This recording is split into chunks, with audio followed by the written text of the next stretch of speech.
Hello everybody and welcome to this video where today we're going to talk about The Essential Bukowski. Not this book though. We're going to talk about The Essential Bukowski on Audible. Okay? As you know, I picked up the other two Bukowski audiobooks that came out at the end of last year. They came out a month apart. You had Love is a Dog from Hell, You Get So Alone at Times It Just Makes Sense, and Essential Bukowski.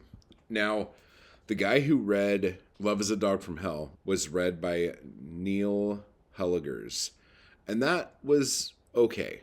It wasn't my favorite, but it was okay. You Get So Alone at Times That It Just Makes Sense was narrated by Stephen Mendel, and it was rough. And it drives me crazy because that's one of my favorite books.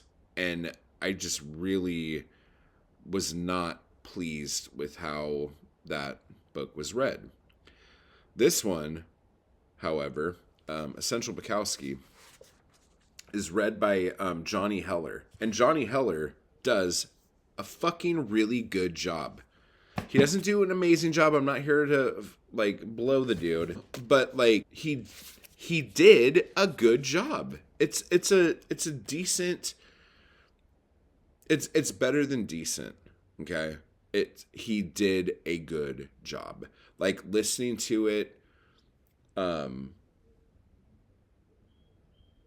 very rarely was like, oh man, Bukowski should be reading this.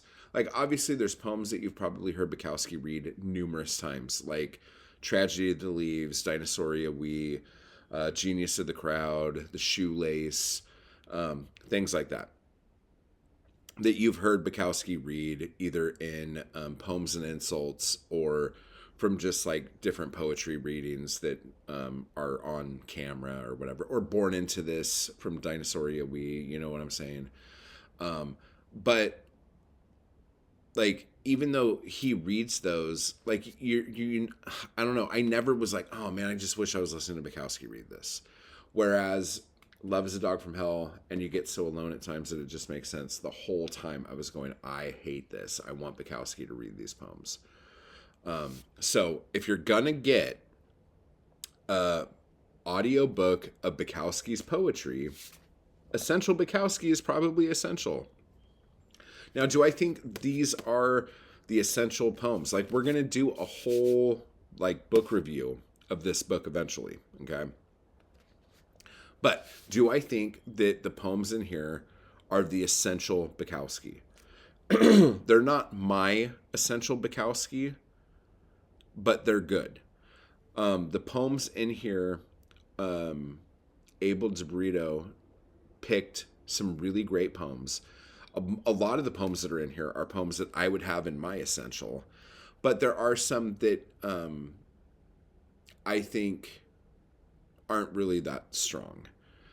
But the reason why they're in here, I think, is how they relate with the other poems. Now, I don't know if that's how you would do a normal essential book of somebody's work, but it is kind of cool to see where they'll take the racetrack for a topic. Let's say there's poems in here where you see him early on at the racetrack and then later in life in the racetrack. So not only does it give you an essential look at him as a poet, but him in his life. He was writing poems for over 50 fucking years. You know what I'm saying? So having the beginning of his life, the end of his life kind of shit, life in LA during the Depression, life in LA in the 80s.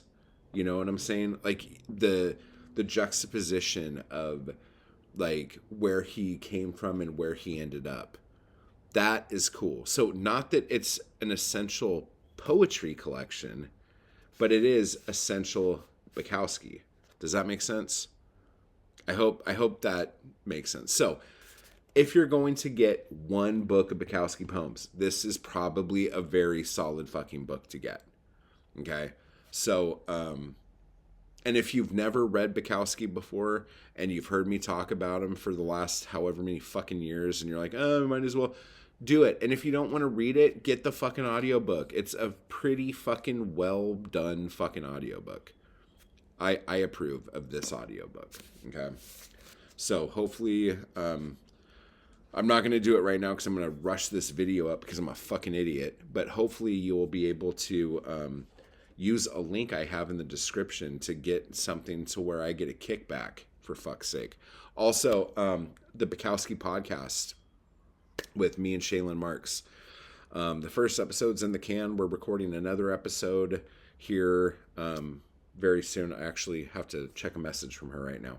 But so the first episode is basically how our relationship with Bukowski started and how me and Shaylin's relationship started because of Bukowski. So that's going to be kind of fun. And then the next episode we record is going to be us talking about one of his stories. So that'll be kind of cool. Also, Bukowski Book Club. If you're doing the Bukowski Book Club with us, the next book in the Bukowski Book Club is the Rooming House Madrigals. So these are the early poems from 46 to 66. Okay, so this was originally released, I think, in 87 or 88. But yeah, so these are like early poems.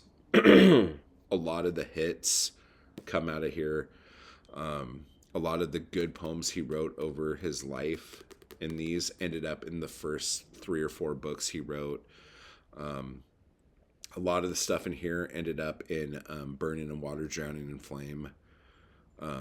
So there you go with that too. So if you like that book, you'll probably dig this book a lot. But again, this is his early shit. And a lot of these poems ended up in this book. Okay. So pick up Essential Bukowski audiobook or the paperback. And then this will be the Bukowski Book Club book for the month of March. Okay. So pick this book up and on March 1st, we will start it. Okay. Links for both will be down below. I hope you guys enjoy stuff. Go to mattwaltart.com and buy my shit. Get some of my chapbooks, okay? Or just get mine on Amazon. So tie apart, everybody. Join the crew down below for all sorts of extra perks and added shit. And I will talk to you all later.